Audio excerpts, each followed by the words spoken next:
അവന്റെ ആ കൂട്ടുകാരൊക്കെ ഇന്ന് വരുന്നുണ്ട്. വൈകിട്ടെത്തും. ഇവിടെ താമസം. എന്താണ് ഞാൻ ഇവിടുത്തെ പാവം പിശാചികളുടെ കാര്യമാണ് പറഞ്ഞത്. പറഞ്ഞപ്പോ ഇത്ര വിജൃംഭിച്ചതായിരിക്കും ഒരിക്കലും വിചാരിച്ചില്ല. നല്ല വെയിറ്റുള്ള വാക്കല്ലേ? കൊള്ളാവോ? എന്താ എന്താ കാര്യം? പേടിക്കണമെങ്കിൽ അതിന് ഒരു ബുദ്ധി വേണം. ആദ്യമനില്ല താമസിക്കും. പതുക്കെ വന്നാൽ മതി എന്ന് പറഞ്ഞിട്ടുണ്ട്. ജെസിക്ക് അതിന് യാത്ര ചെയ്യാൻ പാടില്ല. വിസിൽ വിഴിഞ്ഞ 5 വിസിൽ വിഴിഞ്ഞ ഗ്യാസ് കയറിയോ? എവന്റെ ഭാര്യക്ക് ഗ്യാസ് കയറിയോണ്ട് പതുക്കെ വരുവുള്ളൂ. ഭാര്യക്ക് ഗ്യാസ് കയറിയാണ് ഞാനെന്ന് വിളിച്ചു. അണ്ണാച്ചി വളിവിട സാറേ അണ്ണാച്ചി വളികൾ വിടുമ്പോ എനിക്ക് നിങ്ങളോടൊപ്പം സംസാരിക്കണം. അയ്യോ മലയാളിയാണോ? എന്നാ വിടണ്ട അണ്ണാ. ചുമ്മാ അപ്പൊ രണ്ട് സോഡ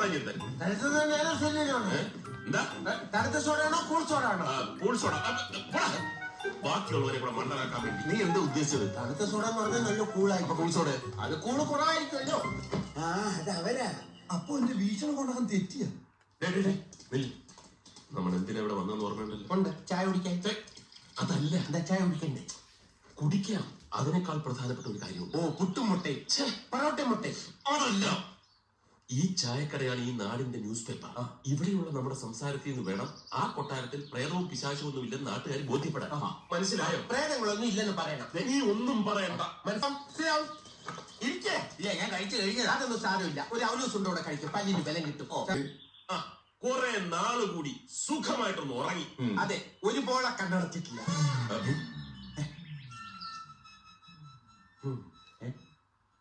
അതെന്താ വല്ലതും കണ്ട് പേടിച്ച? പേടിക്കാനോ? ഞങ്ങളോ? അതൊക്കെ നിങ്ങൾ ഈ അന്ധവിശ്വാസികൾ. ഇതൊരു കൊതി. പ്രേതങ്ങൾ ഒന്ന് നേരിട്ട് കാണാൻ. അത് ഒരു കണ്ണിന്റെ പോള അടച്ചില്ല, മറ്റേ പോള അടച്ച് സുഖമായിട്ട് കിടന്നുറങ്ങി. അല്ലടാ, സുഖമായിട്ട് ഉറങ്ങിട്ടെന്താ സാറിന് ഒരു കോട്ടുവായ? അത് ഈ വയർ നിറയെ ചാപ്പാടടിക്കുമ്പോ ഒരു ഏമ്പക്കം വരില്ലേ, അതുപോലെ വയർ നിറയെ ഉറങ്ങിയപ്പോ ഒരു തൃപ്തിയുടെ കോട്ടുവാ. ഇത് തന്നെയാ പറഞ്ഞത് ബംഗ്ലാവിൽ പ്രദേശിലുണ്ടെന്ന്. നീ തന്നെയല്ലേ പറഞ്ഞത്?